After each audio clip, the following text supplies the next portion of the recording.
한 1년 만에 다시 여러분들을 뵙게 되었습니다. 우리 최근 선생님 덕분에 아주 우리나라에서 가장 의미 있는 단체이고 어떻게 보면 가장 이 발언권이 강해야 하는 단체에서 말씀을 드리게 되어서 저는 개인적으로는 매우 영광으로 생각을 합니다.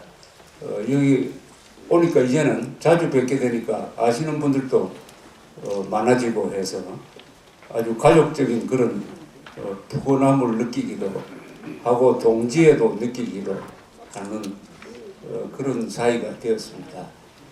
여기 올 때마다 나라가 편안할 데가 없어요. 항상 이야기하면은 뭐 어려운 일, 위기 이런 걸 주제로 해서 이야기를 하게 되었습니다. 여러분들의 부친 또는 뭐 오빠, 아저씨, 삼촌 이런 분들이 피를 흘려서 지킨 이 나라가 한 70년 되면은 좀 안정이 돼야 되는데 항상 걱정을 끼치게 된 것은 피를 흘리지 않고 살아남은 사람들이 그 업무를 제대로 다하지 못한 때문이 아닌가 하는 생각이 들을 겁니다. 오늘 주제는 이 선거를 통해 본 한국 역사를 한번 전망을 해볼까 합니다. 지난 4월 13일에 있었던 선거는 20번째의 국회의원 선거였습니다. 그리고 내년에 치를 선거는 19번째의 대통령 선거가 됩니다. 그러니까 우리는 1948년 5월 10일 선거한 이후에 지방자치단체 선거는 빼고 20번의 총선과 18번의 대통령 선거를 거쳤습니다. 그러니까 38번의 큰 선거를 거쳤습니다. 이 선거는 민주주의의 꽃이라고 합니다. 민주주의는 선거를 통해서 결정이 되고 나라가 나아갈 방향이 대충 정리가 되곤 합니다. 이 선거는 그런데 매우 어렵게 만들어진 제도입니다. 뭐 조선시대 때 무슨 선거가 있었습니까? 세종대왕이 아주 위대한 분이지만 그분이 선거로 뽑힌 분은 아닙니다. 이 선거를 해서 정권을 결정하고 대통령을 뽑고 국회의원을 뽑고 다수당을 결정하고 하는 것은 동양에서 만들어진 제도가 아니고 서양에서 만들어진 제도입니다. 서양에서. 그 제도가 몇 년 되느냐 하면은 세계에서 가장 오래된 민주주의 국가를 보면 됩니다. 영국이죠. 영국. 영국은 민주주의 나이가 몇 년이나 보통 800년 정도 됐습니다. 1215년에 교과서에 나옵니다. 1215년에 마그나 카르타 대헌장이라는 제도가 만들어집니다. 이게 뭐냐면은 그때 영국에서 귀족들이 반란을 일으켰어요. 존 왕이라는 사람하고 싸우다가 협상을 합니다. 그래서 일종의 합의를 봐요. 그 합의가 바로 대헌장입니다. 대헌장. 마그나 카르타라고 해요. 라틴 말로 마그나 카르타 대헌장인데 이것이 민주주의 시작이라고 일컬어집니다. 나올 정도니까. 그게 깍떡 801년 전입니다. 1215년. 여기에 여러 60몇 개 되는 조항이 있었는데 두 개가 아주 중요합니다. 하나는 뭐냐? 아무리 왕이라도 세금을 거둘 경우 국민들한테 돈을 내라고 할 경우에는 멋대로 해서는 안 된다. 반드시 귀족 회의의 동의를 받아야 된다. 이렇게 됐습니다. 귀족 회의입니다. 귀족들. 귀족 회의가 나중에 국회로 발전합니다. 국회로. 그러니까 세금을 물릴 경우에는 절대로 왕이 마음대로 하면 안 된다. 동의를 받는 기구가 하나 있어야 된다. 그게 국회입니다. 그래서 국회가 만들어지기 시작합니다. 두 번째는 사람을 잡아 넣을 때는 구속을 할 때도 왕이 마음대로 해서는 안 된다. 다만 노예를 빼고 자유민을 상대로, 그때는 귀족, 주로 신부들, 뭐 이런 분들입니다. 그런 사람을 잡아낼 때는 적법한 절차를 거쳐야 된다. 요게 어떤 식으로 발전해 왔느냐, 소위 말하는 구속영장제도, 재판에 의한 처벌, 이런 식으로 발전합니다. 말하자면 귀족회의는 국회로 발전을 하고, 이 두 번째 인신구속은 반드시 영장제도가 있어야 된다. 판사가 발부한 구속영장이 있어야 사람 잡아넣을 수 있다. 이게 사법제도로 발전을 하는 것이죠. 이게 800년 전입니다. 800년 전. 그러면은 대헌장 만들고 나서 바로 그러면 영국이 민주주의가 됐느냐? 그렇지 않죠. 끊임없는 투쟁이 있었습니다. 귀족과 왕 사이에서, 또는 그 종교적인 갈등이 들어가고 해가지고 피나는 싸움이 있고, 나중에는 찰스 1세라는 왕이 잡혀와가지고 그냥 목을 치기도 하고 하는, 그러다가 어떤 또 합의가 또 한 번 더 이루어져요. 앞으로 이렇게 피 흘리고 사람 잡아 죽이고 하는 이런 거 그만했으면 좋겠다. 이제 앞으로 정권을 바꿀 때는 평화적으로 하자. 쉽게 말하면 선거를 통해서 하자. 이렇게 약속이 이루어지는 게 1688년입니다. 1688년. 그럼 한번 계산해 보십시오. 1688년에서 1215년을 빼면은 400 얼마 됩니까? 76년이 되죠. 그건 무슨 뜻이냐? 472년이군요. 민주주의를 하는 데는 이렇게 시간이 걸립니다. 민주주의를 하는 데는 472년에 걸쳐서 싸우다가 이제는 피를 흘리지 않고 정권 담당자를 결정하자, 이렇게 된 겁니다. 그러면서 권력이 왕에서 국회로 넘어갑니다. 영국의 이야기입니다. 영국에서는 주권을 누가 가지고 있느냐? 옛날에는 왕이 가지고 있었어요. 그러다가 국회로 넘어갑니다. 국민들이 뽑은 국회의원이 주권을 가지고 왕은 상징적 존재로 간다. 그렇게 합의를 하는데 470년이 걸렸어요. 470년. 그 다음부터 이제 투표를 하기 시작합니다. 그러면은 국민이 다 투표를 합니까? 그렇지 않아요. 처음에는 귀족들만 투표권을 가지고 있었어요. 그 다음에는 세금을 많이 내는 사람들이 투표권을 가지고 있었습니다. 확대가 됩니다. 그 다음에는 남자가 투표권을 모두 가지게 됩니다. 모두. 세금을 내든 안 내든 적게 내든 그건 귀족이든 평민이든. 그 다음에 여자가 투표권을 가지게 돼요. 그럼 여자가 참정권을 갖게 되는 게 영국에서 언제냐? 최근입니다. 1928년. 1928년에 즉 마그나 카르타를 시작한 지 700 몇 년이 지나가지고 모든 국민들이 투표권을 갖게 됐어요. 이렇게 투표한다는 것은 큰 권리지만 그것을 확보하게 되는 데는 700년 동안의 피나는 투쟁이 있었습니다. 이 700년 동안에 애국자도 죽고 독재자도 죽고 왕도 죽고, 위대한 클로벨이라는 사람은 부관 참시도 당하고 혁명도 일어나고 내전도 일어나고, 이렇게 해서 만들어진 것이 지난 13일 날 여러분들이 투표장에 나가서 마음대로 투표장에 나가서 누구를 찍으라고 권하는 사람이 있었습니까? 누구를 찍지 않으면은 가만두지 않는다고 협박하는 사람이 있었습니까? 요새는 또 돈으로 매수하는 사람도 없어졌죠. 마음대로 남녀노소 세금을 내든 말든,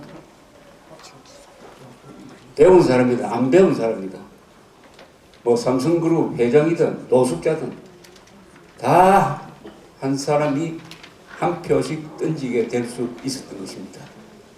그런데 서양에서 그렇게 오래 걸렸던 것을 우리는 언제부터 시행을 했느냐?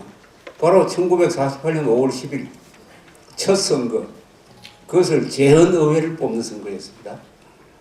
헌법을 만드는 국회를 구성하는 최초의 선거, 1948년 5월 10일 선거.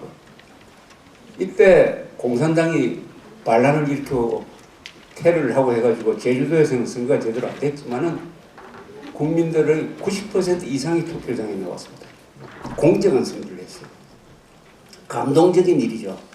서양에서 700년 동안 피를 가지고 피를 쏟아가면서 만들어낸 제도를 우리는 그냥 공짜로 받아들였습니다. 공짜로 수입을 했어요. 그래서 처음부터 남녀노소 차별하지 않고 다 투표할 수 있도록 했습니다. 다 투표했어요. 여자까지 포함해가지고. 유럽의 몇 개 나라는 여자가 참정권을 가진 게 우리보다 훨씬 늦습니다. 저 스위스는 1970년대에야 여자가 투표할 수 있게 됐어요. 처음부터 우리는 이렇게 출발을 했습니다. 처음부터. 그런데 이게 민주주의라는 것은 많이 해봐야 돼요. 연습을 많이 해봐야 됩니다. 영국이라는 나라는 800년 동안 연습을 한 민주주의입니다. 지금 자꾸 한국 민주주의 국회 이거 엉망진창이라고 하면서 어디에 비교를 하느냐. 세계에서 가장 잘 돌아가는, 유럽에서 제일 잘 돌아가는 민주주의가 영국이죠. 독일이 잘, 그리고 미국, 이런 나라에 비교해서 한국이 엉망진창이라고 욕을 하는데 기준이 잘못됐어요. 그런 나라는 다 수백 년의 민주주의 실험 연습의 기간이 있었습니다. 우리는 민주주의 역사가 얼마냐? 48년부터 잡으면 68년입니다. 68년. 68년? 세계에서 가장 어린 민주주의예요. 한국의 민주주의는 나이로 치면 세계에서 가장 어립니다. 가장 어려요. 800살 먹은 민주주의와 68세, 100살과 10살의 차이입니다. 100살. 노인과 어린이의 차이예요. 어린이. 민주주의는 해봐야 합니다. 민주주의는 또 실수를 해요. 이 정치라는 것은 항상 사람들이 모여서 하는 겁니다. 국가를 구성하고, 국회를 구성하고, 정부를 구성하고, 여러 복잡합니다. 일을 하다 보면 반드시 싸움도 나오고, 쿠데타도 일어나고, 혁명 같은 것도 막 일어나요. 심하면 지금 시리아처럼 막 내전도 하고. 그런데 우리는 그 경험이 68년인데, 지난 4월 13일 선거와 같은 것을 해냈습니다. 대단한 발전이에요. 어린 민주주의가 이렇게 잘할 수가 없어요. 어린 민주주의. 외국 사람들 보면 한국의 민주주의를 보고 감탄을 합니다. 어떻게 이렇게 민주주의를 잘하느냐. 여러분들은 우리의 경제 발전이 세계의 자랑거리라고 생각을 하죠. 맞습니다. 동시에 한국의 정치 발전도 세계의 자랑거리입니다. 간혹 사람들 생각하기에 그런 말을 워낙 언론에서 많이 보니까 경제는 인류인데 정치는 삼류다. 그 말도 안 되는 이야기입니다. 한국의 정치, 한국의 경제 다 세계에서 우등생입니다. 우등생.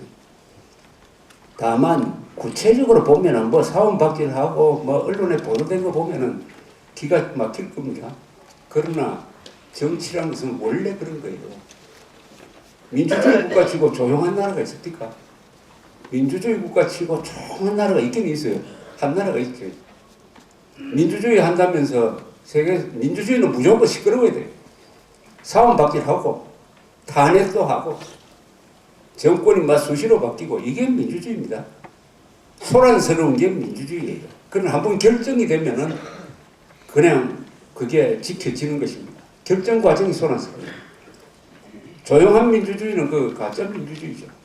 조용한 민주주의. 세계에서 가장 조용한 민주주의 어느 나라입니까?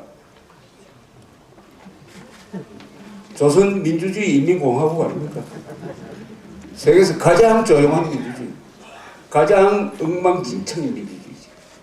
그래서 여러분들 뭐 정치 선거를 치를 때마다 아이고 이런 나라 참 이민 가고 싶다. 그건 그냥 농담을 하는 이야기고 민주주의는 원래 이런 겁니다. 이런. 민주주의는 시끄러워야 됩니다. 그러나 결정하면은 지켜야 돼요. 결정. 그렇게 됐지 않습니까? 지난 4월 13일 날 선거를 앞두고 얼마나 언론에 보면 시끄러웠어요. 그러나 이 실생활에서 시끄러운 건 아닙니다. 신문 보면은, 텔레비전 보면은 뭐 공천 파동이니 뭐니 해가지고 막말 파문이니 해가지고 시끄러운 것처럼 보이지만은 어디 길거리에 나가서 시끄러웠어요? 그 사람들이 총 들고 나왔습니까? 칼 들고 나왔어요? 탱크 들고 나왔습니까? 원래 선거가 없을 때는 그렇게 하는 거예요. 지금 시리아, 리비아처럼 정권을 잡으려면 무력을 가지고 나옵니다. 그러나 대한민국은 민주주의를 하니까 그런 권력 투쟁이 국회에서 이루어지고 언론을 통해서 이루어지고 투표를 통해서 이루어지고 선거 운동을 통해서 이루어지는 겁니다.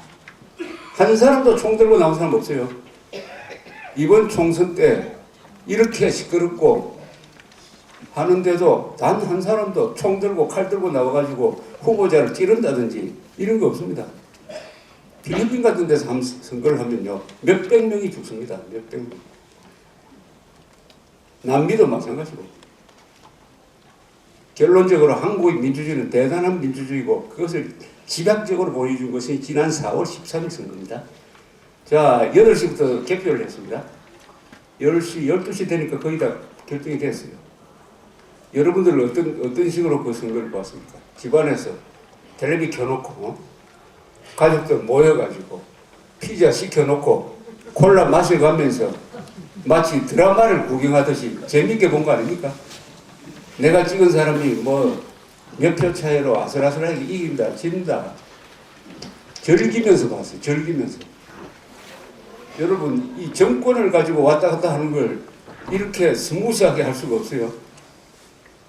정치와 전쟁은 같은 겁니다. 정치라는 건 피를 흘리지 않는 전쟁이에요. 전쟁은 피를 흘리는 정치입니다. 그런데도 한국은 이렇게 그러면서 딱 결정이 나니까 아무도 거기에 이의를 달지 않습니다.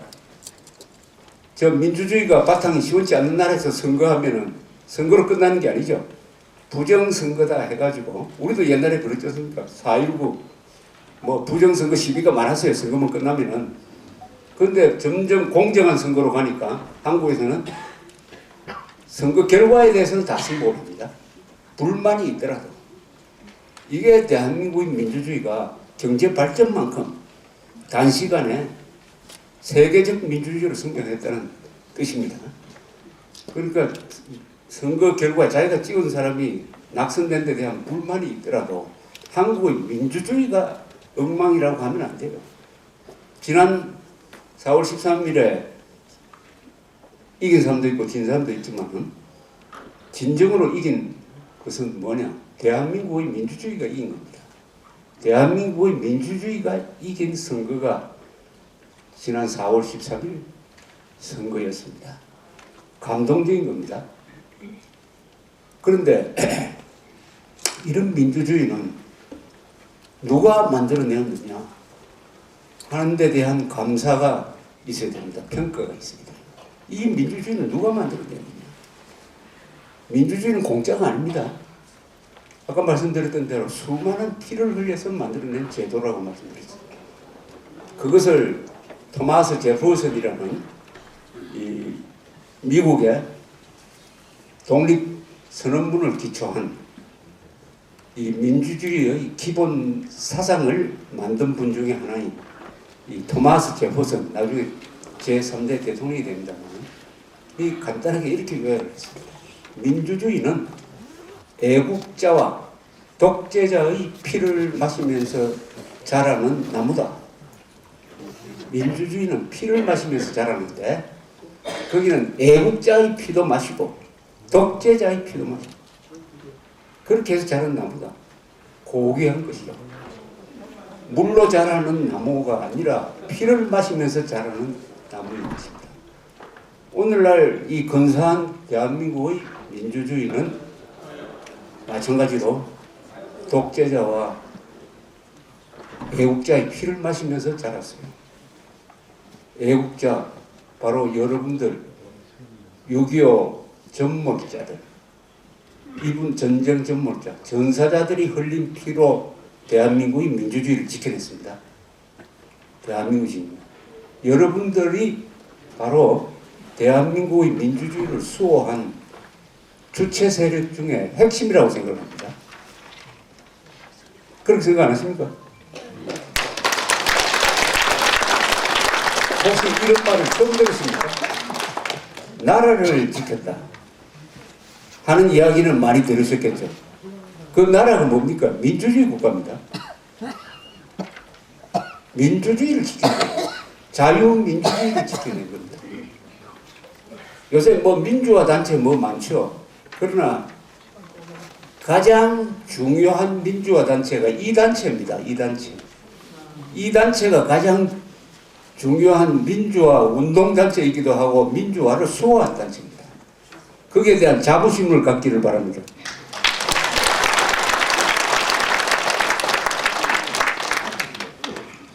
대충 통계를 보면은 6.25 전에 한 8,000명이 전사를 했습니다.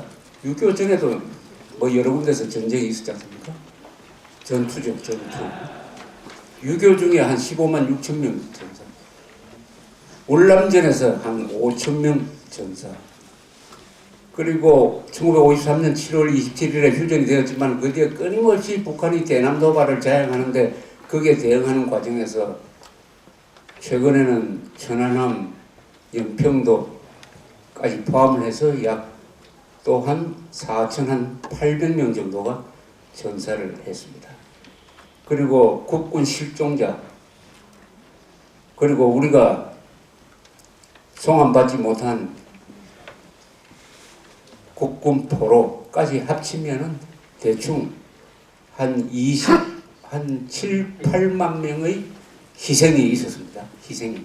전사가 있었어요. 그래서 지켜낸 것이 대한민국의 민주주의죠. 여기에 플러스 미군 한 5만 명, 그리고 영연방이라든지 터키라든지 이런 나라에서 한국에 온 사람들의 피 30만 명. 군인만 그렇습니다. 군인만. 이 대한민국의 민주주의는 30만 명의 목숨으로 지켜낸 겁니다. 피의 값으로 지켜낸 거예요. 가장 소중한 민주주의입니다. 피를 가지고 산 거죠. 피를 가지고 산 30만 명의 피를 가지고 30만 명의 군인입니다. 군인의 피를 가지고 산 민주주의를 우리는 이렇게 지금 즐기기도 하고 이용하기도 하고 어떤 때는 이 민주주의를 훼손하기도 하고 있습니다. 소중한 민주주의입니다. 그리고 민간인 피해자까지 합치면은 뭐 300만 잡아야 안 되겠습니까? 자, 그런데 북한은 왜 아직도 민주주의라고 이렇게 사기를 치는데 왜 민주주의가 안 되느냐? 북한에서는 애국자가 흘린 피가 없어요. 몇 사람이 있었겠죠, 과거에. 그럼 너무 적었어요. 그 정도 피로는 민주주의를 이룰 수가 없습니다. 북한에서도 애국자와 독재자의 피를 흘려야 민주주의를 얻을 수가 있습니다. 북한에서는 그런 일이 아직 안 일어나고 있어요. 통일기에 일어날지 모르죠. 그동안에 독재한 사람들을 많이 잡아 죽이고 한 이 사람들이 잡혀와가지고 피를 흘리게 될지 아니면 용감한 애국자들 피를 흘리게 될지 모르지만은 그렇게 흘린 민주주의라야 그게 오랫동안 지켜집니다.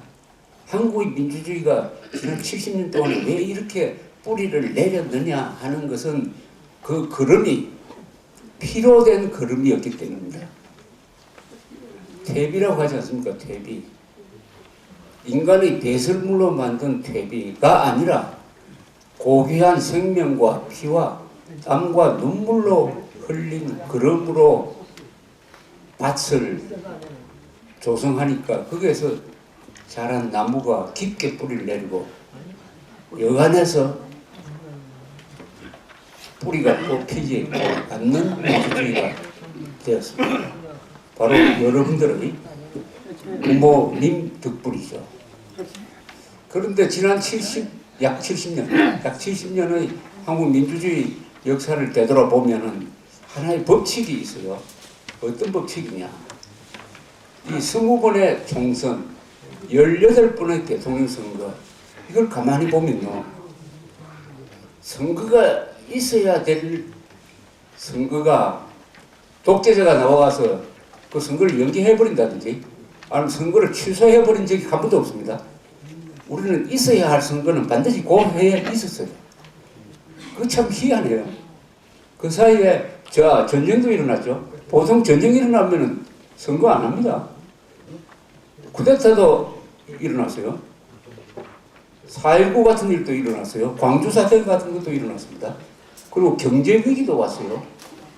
그런데도 선거는 또박또박 예정된 대로 했습니다. 선거는 했어요. 선거는 독재라고 지탄받는 사람도 선거를 하고, 나를 북한에 팔아먹었다고 욕먹는 사람도 선거는 했어요. 선거는 한 번도 차질 없이 이루어졌다. 이게 아주 대한민국 민주주의 역사에서 아주 경이로운 사실입니다. 경이로운 사실.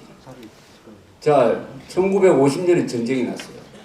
그때 한국의 민주주의는 몇 살이냐? 2살입니다. 2살.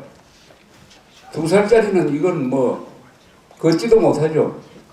그런데 1952년에 그때 4살이 됐습니다. 이승만 대통령이 전쟁 중에도 선거를 했습니다.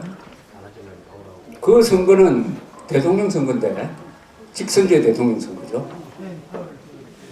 면장까지 뽑았습니다. 그때 뽑힌 사람이 한 15,000명 됐습니다. 지금까지 우리나라 역사상 가장 큰 규모의 선거를 1950년 전쟁이 한창일 때 했어요. 그 놀라운 사실이죠. 뿐만 아니라 이승만 대통령은 6.25 중에도 말이죠. 국회 문을 닫지 않았습니다. 6.25 때도 국회는 아주 시끄러웠어요. 정부를 맹비난했습니다. 심지어 어떤 일이 있었느냐. 1950년 8월입니다. 지금 전선이 낙동강에서 다부동 이런 데서 피나게 싸우고 있을 때예요. 잘못하면 전선이 무너져가지고 부산까지 적화될지도 모르는 경각에 달려있는 이 순간에도 부산에서 국회가 열려가지고 놀랍게도 말이죠. 국방장관 해임 결의안을 채택을 합니다. 아니 한참 싸우고 있는 신승모 국방장관이 마음에 안 든다고 해임하라는 결의안을 내요. 결의안. 그 국회에서 해임 건의안입니다. 그때는 결의안이 건의안 통과가 돼요. 이승만 대통령이 참 기가 막히죠. 기가 막혀요. 나라의 생사가 지금 걸려 있는데 국회에서 이런 짓 하니까 또 대통령이 직접 국회 나갑니다. 나가서 호소를 해요. 아니 이럴 수가 있느냐. 지금 한참 싸우는 사람 등에 칼 꼽는다는 게 말이 되느냐고 하니까 그 노 대통령 앞에서 국회의원들이 삿대질하고 합니다. 바로 그 국회에서 이게 독재입니까? 이걸 좌편향 교과서는 독재라고, 이승만을 독재라고 합니다. 링컨이 말이죠. 링컨이 1950년대에 대한민국 대통령이 되었더라도 이승만 이상의 민주주의 못합니다. 그 다음에 언론 검열을 하지 않았습니다. 이 전쟁이 일어나면 어느 나라든지요. 언론 검열을 해가지고 마음대로 기사를 못 쓰게 합니다. 그럴 수밖에 없는 게, 그걸 마음대로 쓰게 하면은 막 국군에 대한 정보가 노출이 되고 작전도 노출되고 해가지고 적만 이롭게 하는 거 아니겠어요? 그런데 이승만 대통령은 6.25 중에도 언론 검열을 하지 않았어요. 1950년대에 만들어진 신문을 한번 구해보십시오. 온통 정부 비판입니다. 국군이 어디서 사람 양민을 학살했다. 막 폭로가 됩니다. 참 기가 막힌 일인데 그것을 왜 했느냐. 이승만 대통령은 이렇게 생각한 분이에요. 민주주의는 이렇게 해봐야 한다. 민주주의를 처음부터 질서정연하게 할 수 없다. 민주주의를 처음 할 때는 반드시 혼란이 오니까 실수를 해봐야 된다. 실수. 시행착오가 있어야 된다. 민주주의는 실수도 하고 이거 잘못했다 하면 바로 잡기도 하고 이렇게 시계추처럼 왔다 갔다 하면서 발전하는 것이지 직선으로 발전하는 게 민주주의가 아니다. 민주주의는 더디다. 그렇지만 끝에 가면은 결국 정상적으로 돌아온다. 이런 확신을 가졌던 분이 이승만 대통령입니다. 이분이 1948년 8월 15일 날 건국 기념일 연설을 해요. 건국 선포일이지. 그날 건국 선포일날 연설을 할 때 첫 마디가 뭐냐 이렇게 이야기합니다. 우리는 민주주의를 믿어야 할 것입니다. 민주주의가 비록 더디지만은 종말에 가서는 선이 악을 이긴다는 이치를 믿어야 합니다. 이렇게 이야기합니다. 즉 민주주의는 더디다. 이게 문제를 빨리 해결하는 게 민주주의가 아니다. 민주주의를 하려면은 뭐 국회 합의도 있어야 되고 협상도 있어야 되고 하지만은 끝에 가면은 결국 그런 과정을 거쳐서 민주주의가 선을 이룬다는 것을 믿어야 된다. 이런 이야기죠. 요새도 이 보수적 사람들 만나가지고 광화문에서 저 좌익 세력들 깽판 치는 걸 보면은 이 박정희가 한 번 더 나와야 돼 이런 이야기합니다. 아니면 군인이 더 나와야 돼 이렇게 얘기해요. 그건 뭐냐? 독재로 돌아가자는 거죠. 이 민주주의 이거 귀찮다. 신경질 난다. 독재로 돌아가자. 이승만 대통령은 그렇게 하지 말라는 겁니다. 그렇게 하지 마. 민주주의 이거 힘들다. 그러나 결국은 사람의 착한 면, 사람은 악마적 성품도 있고 천사와 같은 성품도 있습니다. 그 좋은 성품을 더 길러가지고 결국에 가서는 민주주의가 선을 이루도록 참고 교육하고 연습해야 된다. 시행착오를 견뎌야 된다. 그래서 대한민국이 지난 68년 동안 38번의 총선과 대선을 예정대로 다 치를 수 있었습니다. 그러니까 연습을 많이 한 거죠. 근데 연습을 많이 하다 보면 이게 실제에도 나옵니다. 연극을 막 열심히 하다 보면 실제 인물처럼 되고 지난 수십 년 동안 한국은 민주주의라는 연극을 해왔습니다. 시나리오는 서양 사람들이 썼어요. 그런데 어느덧 이 정도의 민주주의를 이뤘다는 것을 말씀드리면서 그 민주주의는 결국은 6.25 때 피로서 지켜낸 민주주의다. 세계 어느 나라의 민주주의도 피로서 지켜내지 않는 민주주의는 오래가지를 못합니다. 외국에서 좋은 제도 수입을 해가지고 했는데 이 민주주의 지키는 과정에서 피를 많이 흘리지 않으면은 민주주의가 순간적으로 날아가 버려요. 필리핀 보세요. 필리핀은 우리보다 민주주의 연습을 많이 했습니다. 미국 식민지를 했기 때문에. 우리보다 민주주의가 앞선 나라로 알려져 있었습니다. 1950년대에 그 막사이사이 대통령이라는 사람이 나와가지고 아주 근사한 민주주의를 하는 것 같았어요.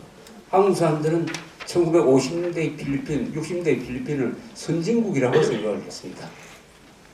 동아시아에서 선진국이라고 생각을 했습니다. 필리핀을 따라서 배우자고 했어요. 지금 한국의 저 장충체육관, 지금 미국 대사관 그 옆에 있었던 지금은 그게 한국 역사박물관, 대한민국 역사박물관을 바꿨지만 그 건물이 다 필리핀 사람들이 여기서 지어준 겁니다.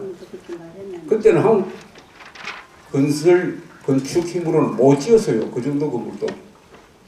필리핀이 그러나 어떻게 됐습니까? 다시 독재가 왔어요. 그러다가 다시 민주화가 됐습니다. 왔다 갔다 하는 과정에서 정치가 민주주의를 감당할 수가 없어요. 국민 수준이 안 돼요. 그리고 그쪽에서는 또 농지 개혁을 하지 않았어요. 지주가 있어요. 특권 계급이 있습니다.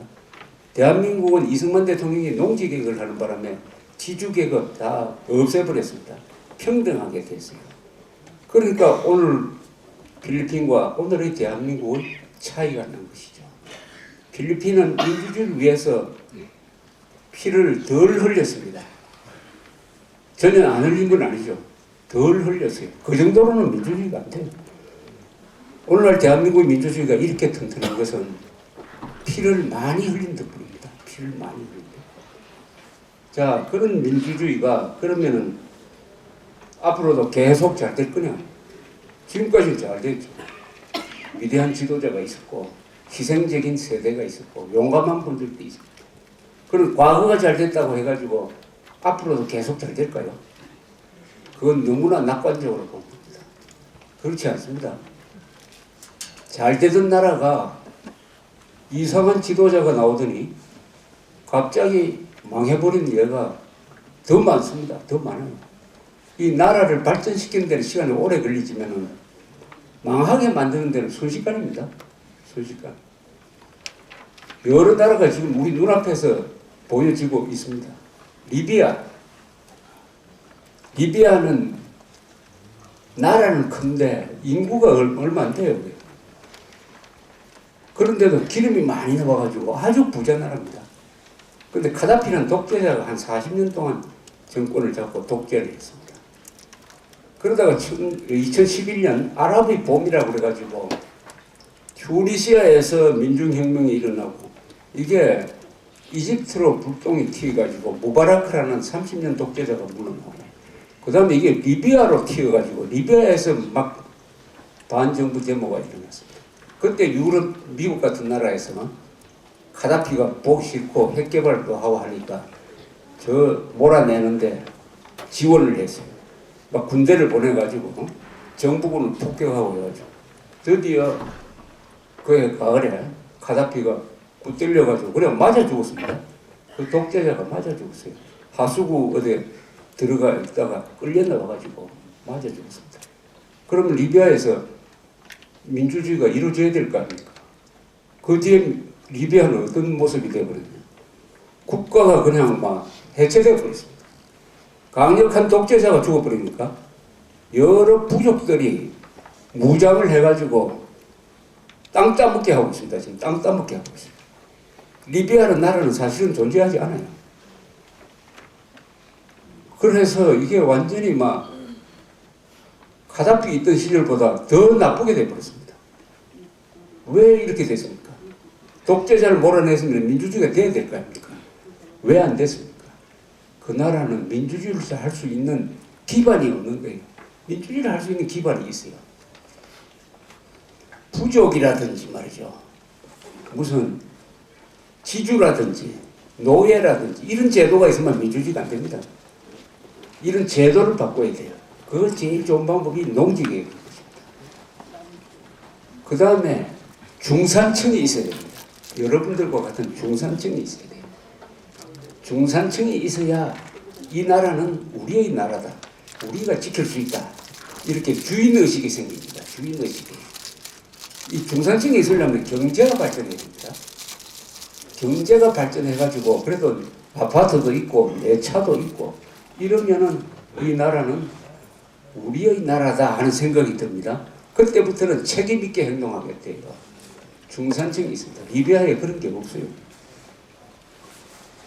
그런데 대한민국은 경제 발전을 통해서 중산층을 만들어내고 책임 있는 국민들이 다수 등장하면서 투표도 제대로 하고 분별력 있게 주권을 행사하는 연습을 68년 동안 해본 결과로 이런 민주주의를 만들어내었는데 거꾸로 말하면 국민들의 분별력이 약해지기 시작하면 이 민주주의는 또 더 이상 발전하지 못합니다.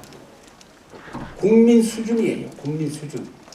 이번에 보니까 투표 하루 전에 어떤 시민 한 분이 신문에 광고를 냈더라고요.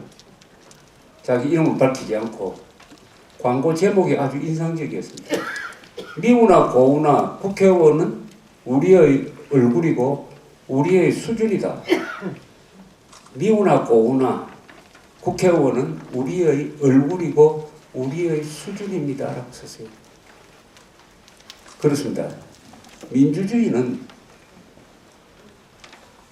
나라가 약할 때는 위대한 지도자가 나와서 국민들 수준보다 엄청 앞선 지도자가 나와서 나라를 끌고 갈 수 있습니다. 이승만, 박정희 같은 사람이죠. 그 수준보다 국민 수준보다 엄청 앞서 있었던 분이죠. 세계적 지도자. 그러나 민주주의를 하기 시작을 하면은 국민 수준만큼만 발전합니다. 국민 수준보다 더 나은 지도자를 뽑기가 어렵습니다. 요새 국회의원들 뽑힌 사람들 어떻게 저런 인간이 뽑혔을까 욕을 하는 것은 자기 얼굴에 침 뱉깁니다. 그 사람 누가 뽑았어? 국민들이 뽑았죠.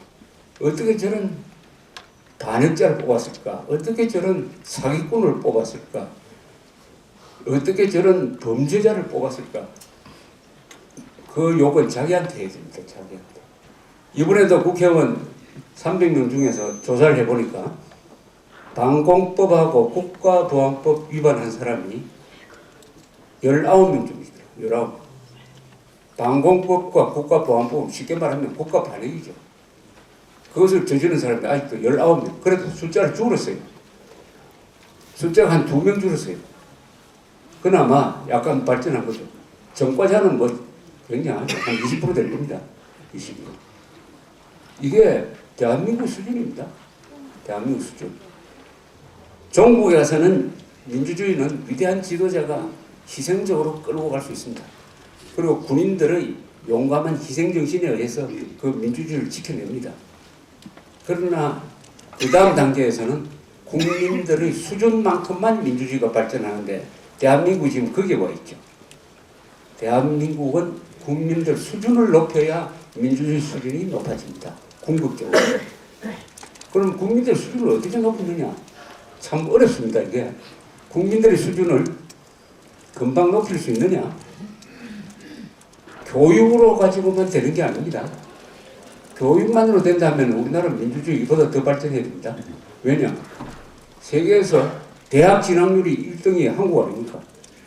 세계에서 가장 고학력을 가진 사람이 한국 사람들이에요. 그건 뭐 타의 추종을 불허합니다. 일본보다 대학 진학률이 2배예요. 세계 최고입니다. 세계 최고. 그럼 민주주의도 세계 최고로 해야 될 거 아닙니까? 그렇지 않죠?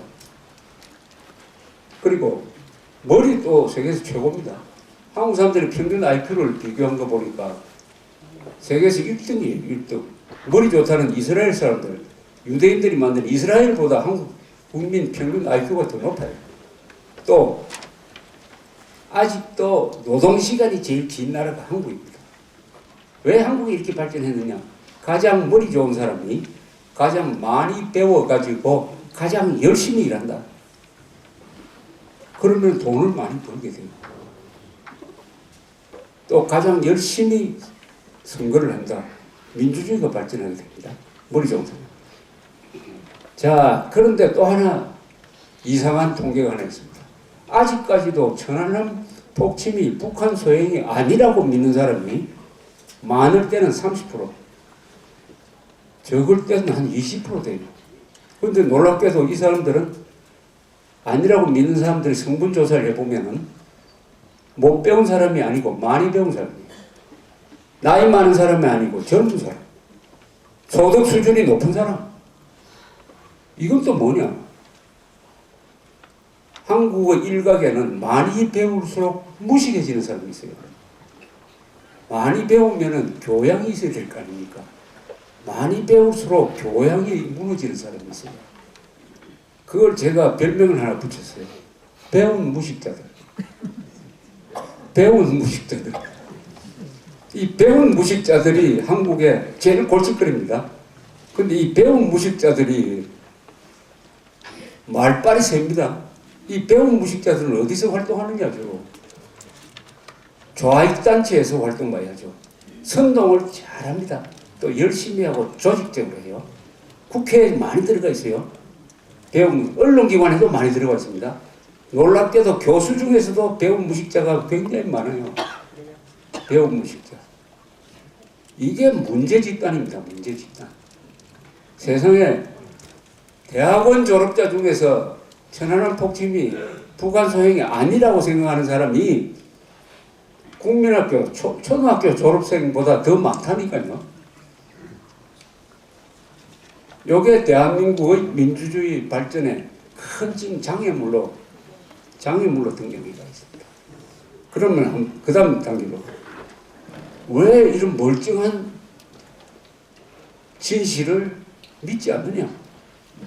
왜 이렇게 바보 같은 또 마음만 좀 바르게 가지면은 그게 북한 소행이라는 거예요. 의뢰까지 북한 의뢰 1번이라고 서여진 북한 의뢰까지 찾아주었으면 믿어야 될 거 아닙니까? 왜 이렇게 배배 꼬인 마음을 갖게 되었느냐? 그 마음이 도대체 어떻게 됐느냐? 이렇게 들여다 보면은 거기에 또 하나의 비밀을 발견하게 됩니다. 그건 뭐냐? 시기심, 질투심 이런 것이죠. 시기심, 질투심, 불평, 불만, 열등감 이런 게 뒤섞여 가지고 쉽게 말하면은 한국 사람들이 이렇게 생각합니다.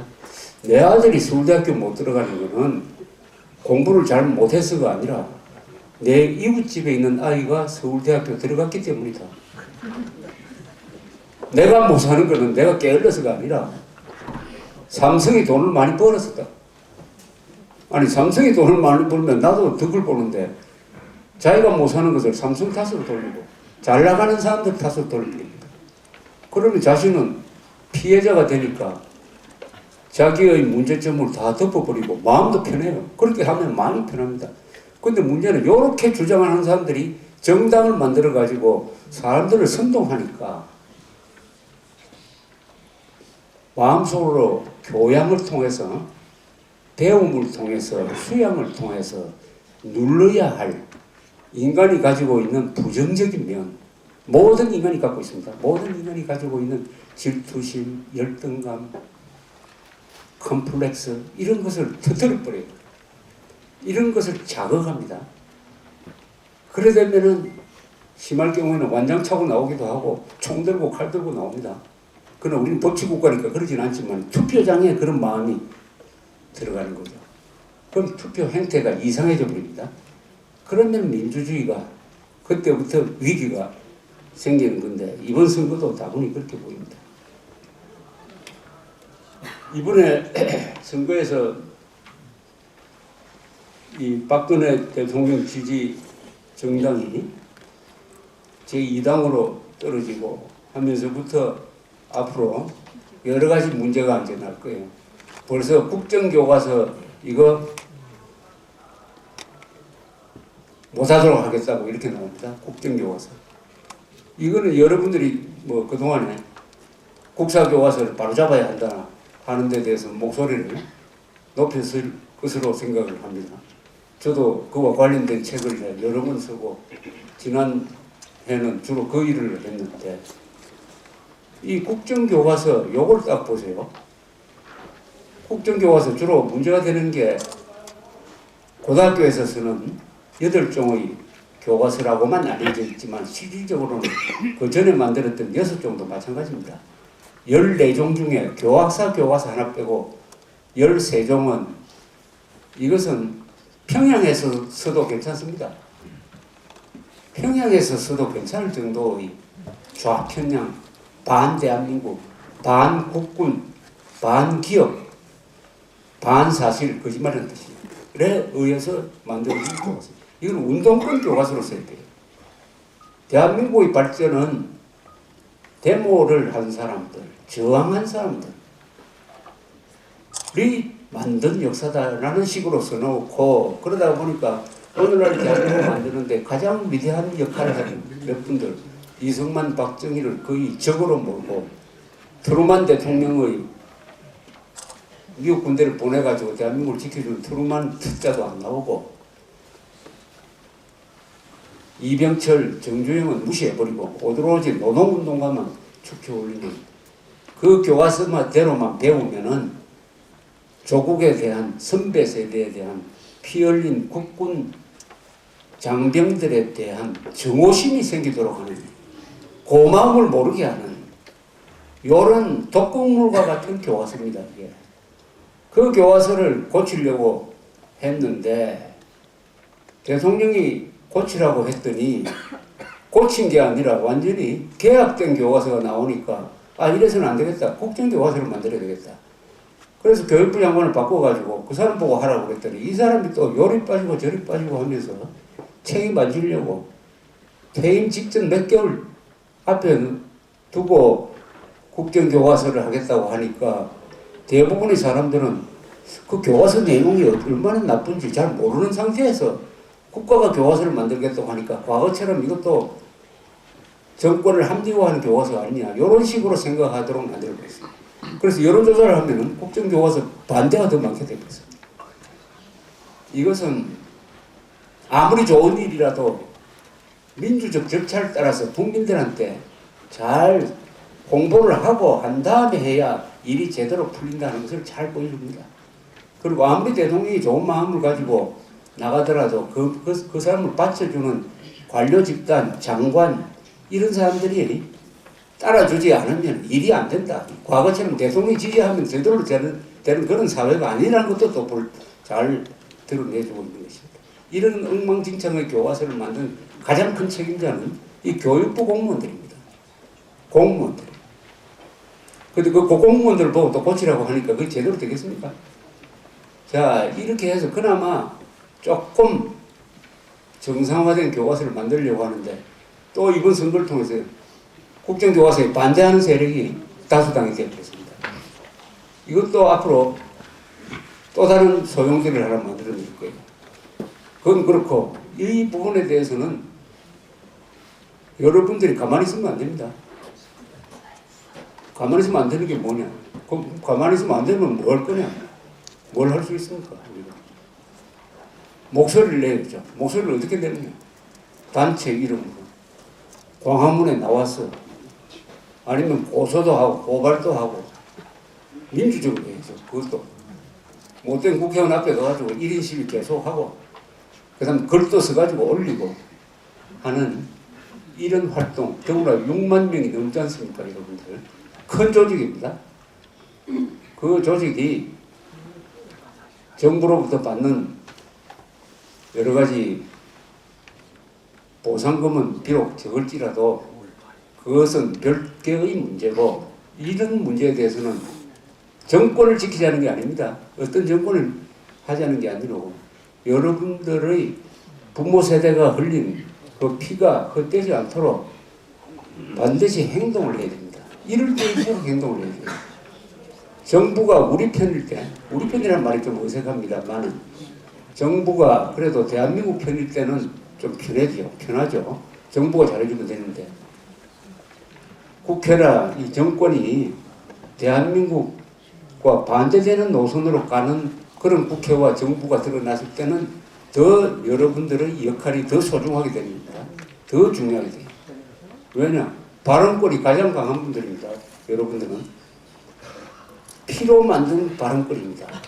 피를 흘린 분들이 피를 흘린 분들의 발언을 누가 못 들은 채 합니까? 누가 존중하지 않겠습니까?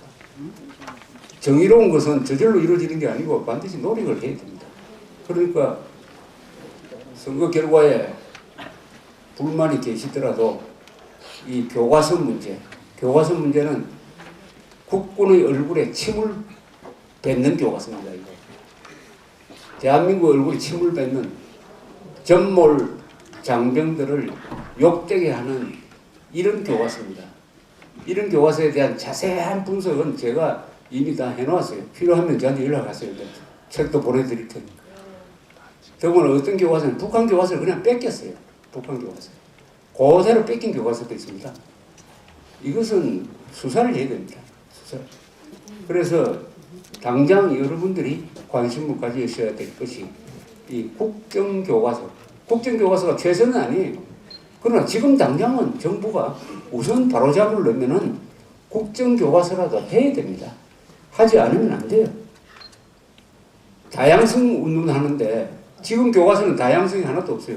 왜냐? 계급 투쟁론적으로 서여진 좌익 교과서이기 때문에 대한민국을 폄하하는 쪽으로 다 획일화가 되어 있습니다. 획일화가.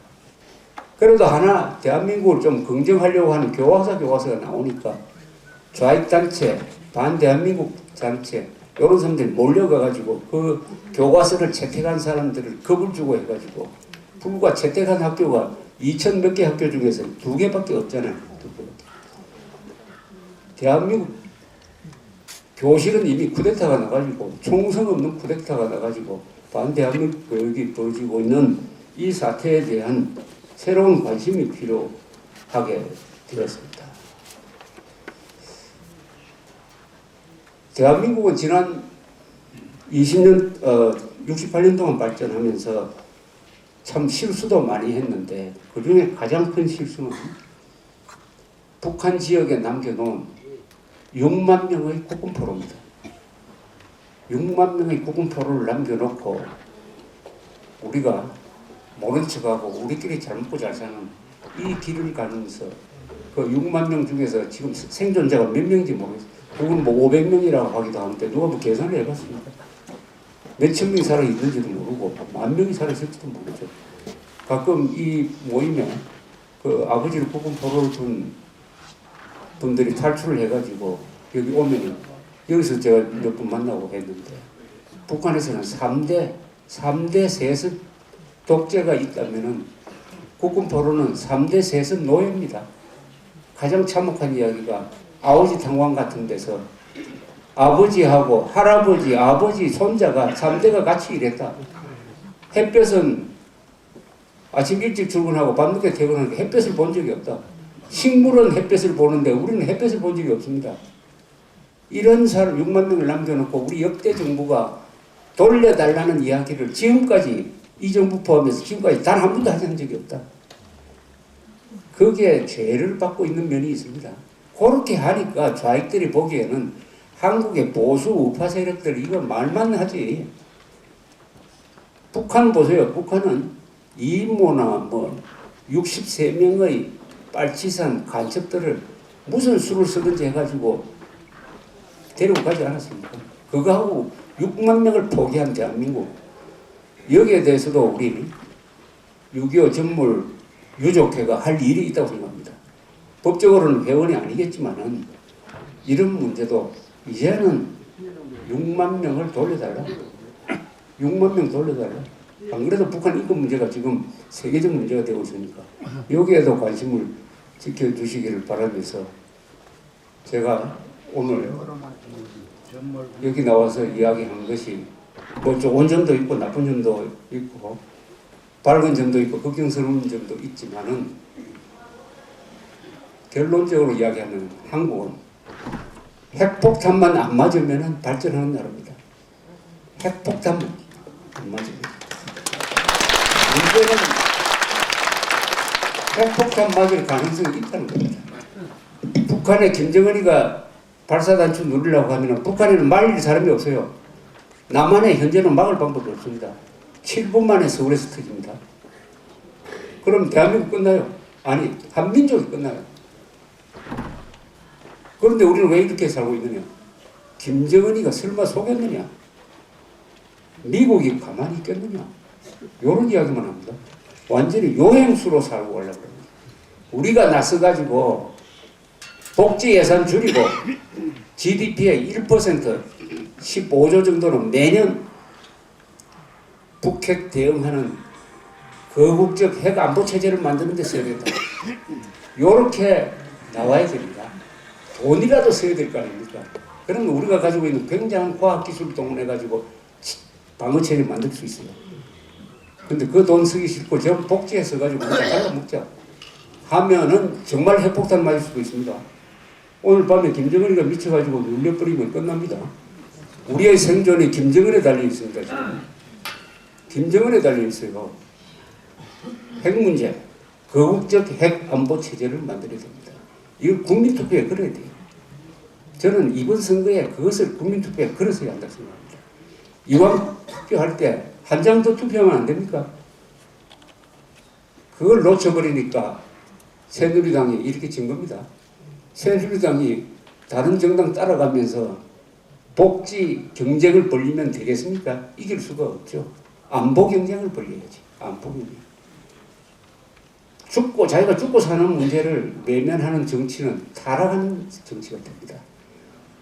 핵 문제, 국군 포로 문제, 이 교과서 문제, 여기에 대한 많은 관심과 발언을 해 주시길 바라면서 저 이야기 끝내겠습니다. 감사합니다.